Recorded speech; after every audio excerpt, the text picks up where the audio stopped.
Just as I was exporting this video, even more updates just came out, including notes that were apparently released by the police department just now that Matt sent messages including the following statements. Fellow service members, veterans, and Americans, time to wake up. We are being led by weak and feckless leadership who only serve to enrich themselves. This was not a terrorist attack. It was a wake-up call. Americans only. Pay attention to spectacles and violence. What better way to get my point across than with a stunt of fireworks and explosives? Why did I personally do it now? I needed to cleanse my mind of the brothers I've lost and relieve myself of the burden of the lives that I took. We are the United States of America, the best country, best people to ever exist. But now, we are terminally ill and we're headed towards collapse. This sounds terribly similar to what you actually saw Luigi in the United Healthcare killing suggest with America trending towards the collapse of the Roman Empire, or even somebody like Sam Wyde deriding people like Vivek and Elon about potentially being anti-American in the H-1B visa debate. Now, that is totally for a different topic, a different video. I broke down the Sam Wyde video and the attack on Elon Musk. If you haven't seen that yet, it's on the channel. I broke it all down for you. His video is like 46 minutes long. I kept mine 11 minutes just to keep it nice, short, and sweet for you. But what I do recommend is you watch the rest of this video because there's a lot. Let's get into it. Quickly want to mention to you, I did just add to the website an ability for you to sign up for the free alpha report. If you're in the US or Canada, click here. And if you want to be part of the daily wealth email that I send out every day, I did make a box for this as well.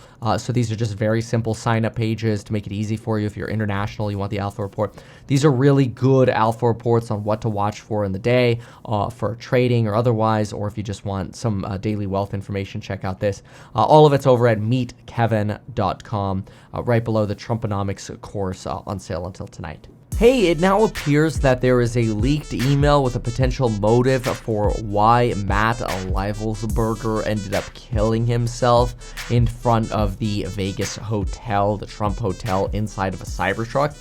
It looks like he was trying to flee to Mexico because he was convinced that the FBI and the government were after him. Now, he did work for the government and had a top secret security clearance, but in this video, I'm going to go through some more details and I'm going to comment a little bit on some of the conspiracies that are circulating. One of them in particular is this idea that because the vehicle that was used was a Cybertruck, which has some form of autonomy, right, FSD, there are beliefs that Matt may have been dead by the time the bomb detonated and that maybe somebody else killed him, which sort of corroborates this idea that somebody was following him or after him. And a lot of people wonder why the government would say that he was unrecognizable after the incident, but his passport and identification were pretty readily identifiable. Now, there could be obviously various different reasons for all of this. IDs and passports can usually be kept in bags or, various different pockets, which could take substantially longer for a fire to eventually burn through compared to, well, an exposed human. This is all pretty morbid. People also talk about, like, well, how come the police say that the vehicle was not on autopilot when it was parked in that valet? And why do people say that he was dead before the bomb exploded? How did the bomb explode after the fact? And there are various different ways to accomplish this. A timer is a very simple choice. A timer attached to an extremely basic breadboard circuit could easily accomplish closing a circuit, sending a charge to a fuse wire, and or some kind of initial detonator and leading to the explosion of his camp fuel and fireworks and all the other accessories that he had, his improvised explosive device, which we'll see more about in a moment. But it could also be just as simple as a time-delayed fuse, kind of like something you would put at the end of a bundle of TNT, or wrapped up dynamite. Fuse out, light it, see the fire go. you had a little bit of time before it blows. Not long, but in the case of the fact of what we're hearing, enough time for him to end his own life with a handgun that then fell down to the floor in front of him. Again, what we're being told. But what I'd like to show you now is the email that apparently leaked. We don't know if he actually wrote this, but it could give us some color, so we should always take everything with a bit of a grain of salt here. But he writes here on December 31st, 2014 at 10:42 a.m., which is roughly 24 hours before the incident, roughly. The incident took place at somewhere around 7 a.m. Vegas time, and this was sent at 10:42 the next day on the 31st, or the day prior. So the email here says, in case I do not make it to my decision point or onto the Mexico border, so you can clearly see this conflict between him deciding to do something and fleeing to Mexico. I'm sending this now. Please do not release this until the 1st of January and keep my identity private until then. First of all, I'm not under duress or hostile influence or control. My first car was a 2006 black Ford Mustang V6 for verification. Okay, dude, if the government is after you, they know what your first car was. What we have been seeing with drones, quote-unquote drones, that's interesting, is the operational use of gravitic propulsion systems powered aircraft by most recently China in the East Coast, but also throughout history, the United States. Only the United States and China have this capability. Our OPSEN location for this activity is in the box below. This is the central operating location for where they launch gravitic propulsion drones. Just know that gravitic propulsion drones, these are just a theoretical form of almost space travel, where you could basically ride the energy waves of gravity. You ride the crest of an energy wave to propel something. This is theoretical. This has not been proven, at least not to us normal folk at this point. China has been launching them from the Atlantic from submarines for years. But this activity recently picked up. As of now, it's just a show of force, and they're using it, similar to how they used a balloon for SIGINT and ISR, which are also part of the integrated comm system. There are dozens of those balloons in the air at any given time. Okay, it is true that there are dozens of these balloons in the air at any given time, and yes, the whole balloon disaster was, a little bit embarrassing that we let that balloon go all the way across the United States before taking it out over, I think, or just outside of the coast of North Carolina. But anyway, just so you know, SIGINT, when you see some of these phrases, SIGINT is signals intelligence, so maybe picking up radio communications, although these are usually digital and encrypted, so probably a lot harder to have, pick up the signal and then decrypt it. But I suppose it's possible. I mean, who would have thought the Treasury Department would have gotten hacked, and lo and behold, Trump, Kamala, and the Treasury Department have apparently all been hacked. Then you have this comment about ISR. This is usually a reference to intelligence, surveillance, and reconnaissance. Just another way of saying this. So just a little bit of color there as we go through the letter. Okay. China has been launching them for years, but the activity has recently picked up. As of now, it's just a show of force. Okay. So what is because of the speed and stealth of these unmanned aircraft. They are the most dangerous threat to national security that has ever existed. They basically have an unlimited payload capacity and can park it over the White House if they wanted. It's checkmate. Basically saying these drones or balloons could drop a bomb on the United States without us even realizing it's there. The United States government needs to give history to this, basically make people aware of it, and how we're employing it and weaponizing it, and how China is using it, so we could be prepared for a potential attack by China. China is poised to attack anywhere on the East Coast. I've been followed for over a week now. Okay, this is where we get into the whole following thing. I've been followed for over a week now, likely from Homeland Security or the FBI.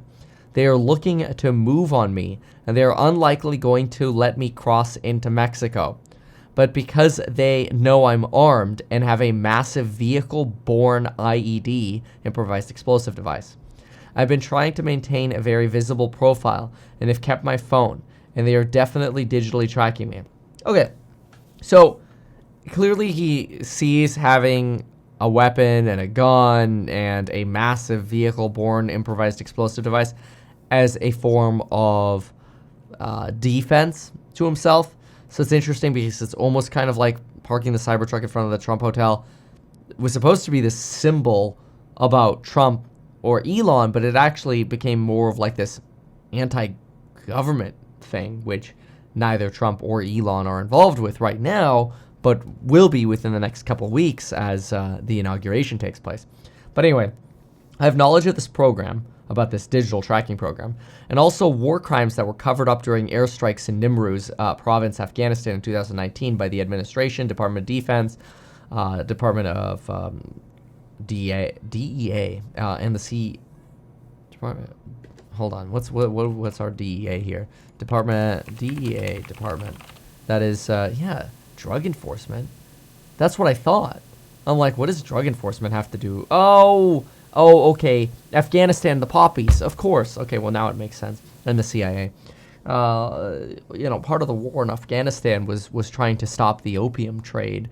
And so Afghan poppies and the opium trade were heavily coordinated, or working on projects related to this were heavily coordinated by the DEA, along with, of course, our military via the Department of Defense and the Central Intelligence Agency and otherwise.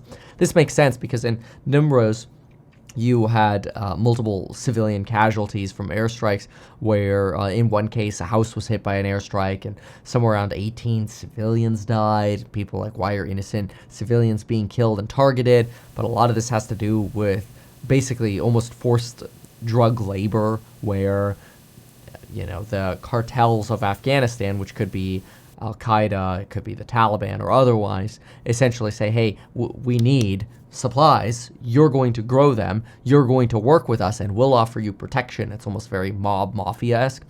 But anyway, for a moment there, I just wasn't connecting the Drug Enforcement Administration to this piece here, but now it makes sense. I conducted targeted strikes for over 125 buildings. 65 were struck because of civilian casualties that killed hundreds of civilians in a single day. U.S. forces in Afghanistan continue to strike after spotting civilians on initial basically scopes. It was supposed to take 6 minutes and scramble all aircraft and CENTCOM. The UN basically called these war crimes, but the administration made them disappear. I was part of that cover-up with the U.S. forces in Afghanistan and a specific agent of the DEA, Drug Enforcement Administration. So I don't know if my abduction attempt is related to either. I work with General Miller's IO staff on this as well. Yikes. Others can validate this. You need to evaluate this and elevate this to the media so we avoid a world war, because this is mutually assured destruction. For vetting, my LinkedIn is Matt Berg, an active duty profile. I have an active security clearance with other accesses as well. That security clearance is top secret or sensitive, compartmented information is generally what we call it. But here's now this sort of bizarre email where at the end he says sending with a VPN active and on Wi-Fi only. But this comes at the same time as law enforcement is releasing more evidence of why they think, Matt was indeed the driver of the truck and this wasn't some form of setup. Now they're releasing footage from the vehicle as it was at multiple different charging stations. And they say that Matt was not only seen outside of Carl's Jr. or charging the vehicle, but he was also in a position where in Las Vegas, as they saw him drive in, he was wearing a similar outfit. Now, this hasn't stopped some people from speculating about why he ended his life. For example, Citizen Lens here says, the Cybertruck bomber had to stop 8 times to charge his truck to get from Denver to Las Vegas. No wonder he himself. Well, yeah. So I guess this is a little bit more color on what's going on. Unfortunately, again, it sounds like yet another evolution in just sort of the mental health crisis of those associated with the military, those associated with drone warfare. And unfortunately, I think Matt was just a victim of kind of a broken mental health system in America. I've talked about that many times before, but it's really sad. It does look like his decision point was to either end his life or to get to Mexico, and obviously he chose the former there. Jeez. Yeah. Well, there's the latest. So thanks so much for watching. There's no easy way to cover this. By the way, I've now added to meetkevin.com the Alpha Report, which you could sign up for free on. Right here, the Alpha Report for free, Daily Wealth email is here for free as well. So if you want to sign up for those for free, you can now do that at meetkevin.com. We fixed the website. Why not advertise these things that you told us here? I feel like nobody else knows about this. We'll try a little advertising and see how it goes. Congratulations, man. You have done so much. People love you. People look up to you. Kevin Paffrath there, financial analyst and YouTuber. Meet Kevin. Always great to get your take.